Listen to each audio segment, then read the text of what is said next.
all the animals. Tuna wanyama wote. We have all the birds. Kuna ndege. We have everything that swims in the sea. Kuna kila kitu ambacho kiko baharini. God said it's good. Mungu anasema ni vyema. And then he made man. Na kwa hivyo akamtengeneza mwanamume.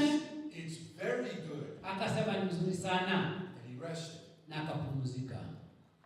But as he brought the creatures to Adam to name. Alipoleta wale viumbe kwa mwanadamu aweze kuwapatia jina. He said Adam is incomplete. Akaona kwamba Adamu hajakamilika. He's alone. Yeye ako peke yake. This is not good. Hii si vema. So I'm going to make a helper. Kwa hivyo naenda kumtengenezea msaidizi. Not a servant. Si mtumishi. Not a ruler. Si yule mtu ambaye anatawala. I'm going to make a helper. Naenda kuleta yule msaidizi. One to be beside. Yule atakayekuwa kando yake. So he did. Na akafanya. And then he would come down in the cool of the day. God came down and talked with Adam and Eve. Mungu angeweza kuja aongee na Adamu na Eve. Just for clarity's sake, just to make sure everybody understands. Na yani kwa sababu tu nataka nihakikishe kwamba kila mtu anaelewa hii. God did not make polygamy. Mungu hakuumba wanawake wengi. That was man. Alitengeneza tu mmoja. You will find nowhere in the Bible that God endorses polygamy. Mungu hawezi kuweka muhuri kwa mtu wa nyumba nyingi wa wake wengi.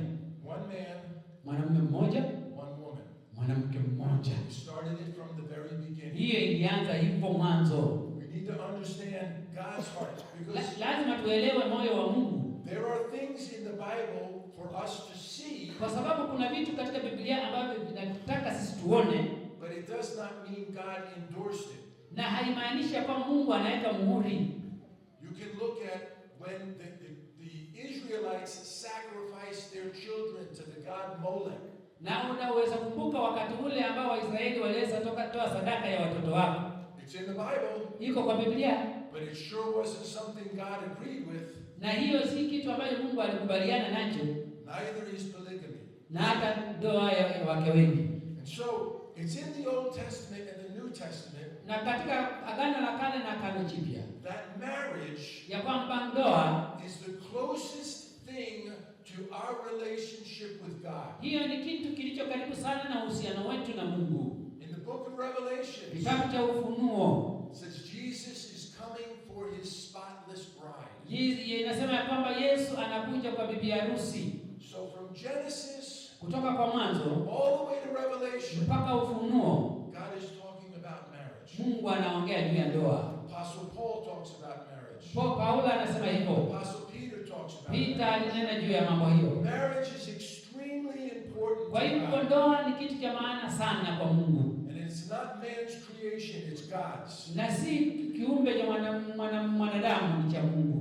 So, the most important marriage, the most important relationship that God shows is marriage. Na uhusiano wa maana ambao Mungu anaonyesha ni ndoa. You need to understand this. Lazima uelewe haya. That if you and your spouse are both believers, na ujue ya kwamba kama wewe na mke wako ama mume wako ni waamini, then God says that your marriage, Mungu anasema kwamba ndoa yenu will be the most accurate picture. Na hiyo itakuwa mfano halisi. Yes.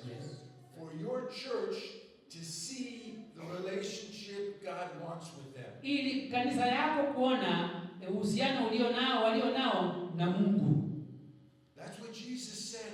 Yesu alisema hivyo. I'm coming for my bride. Ninakuja kwa bibi harusi wangu. And the way he treats his bride. Na jinsi anavyomchukua yule bibi harusi. Throws it all over the floor. And he said, this is, if you want to see how I want you to treat your congregation. Na kama unataka uone jinsi Mungu anavyotaka wewe ulinde kundi lao. Then look at how Jesus wants us to treat our bride. Angalia vile Yesu anavyotaka sisi tuwachukue wake zetu. Problem is, I have no idea what the order is. Okay? Give me 1 second. Mpatie sekunde moja, upepo umepeperusha karatasi zake. I didn't number the pages. No, it's okay. Ni sawa. Satan knows how important the marriage is. Shetani anajua umuhimu wa ndoa. And he wants to destroy it. Kwa hivyo anataka kuharibu. Remember, it says that he comes to steal. Kumbuke inasemekana ya kwamba amekuja kuiba, destroy, kuharibu na kuua. And he wants to destroy your marriage. Na anataka kuharibu ndoa yako. Because if he takes your marriage and he twists it into something it shouldn't be. Kwa sababu anapochukua ndoa yako na abadilishe kidogo ionekane kama kitu kingine, then he knows that will affect everything else you do in ministry. Na anajua ya kwamba hicho kitaweza kukuza kila kitu chochote ambacho unaweza kufanya katika huduma.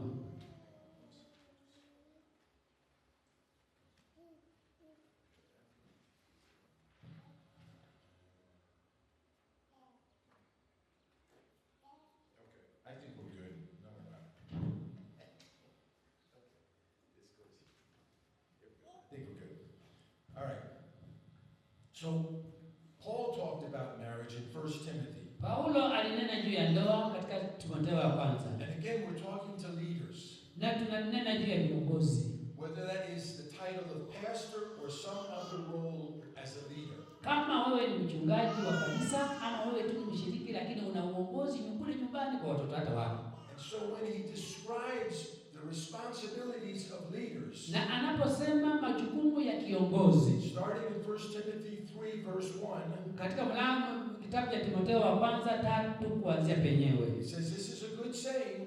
Anasema ya kwamba ni kitu kizuri kuongoza. Whoever wants to be a leader. Yule anayetaka kuwa kiongozi ni vema. That's a noble idea. Hiyo ni kitu kizuri. But the leader must be above reproach.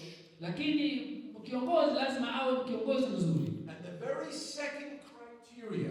Na sehemu ya pili, faithful to his wife. Lazima awe mwaminifu kwa mke wake. And he lists a bunch of other things. Na akanena mambo mengi. But faithful to his wife. Lakini awe mwaminifu kwa mke wake. He says the same thing in Titus. Anasema mambo hayo katika kitabu cha Tito. So we need to understand this idea of helpmate. Na kwa hivyo lazima tuelewe hii fikra ya usaidizi. Because before the fall of Eve and Adam in sin, kabla hawa Adam na Eve hawajatenda dhambi, there's no mention of one leading and one submitting.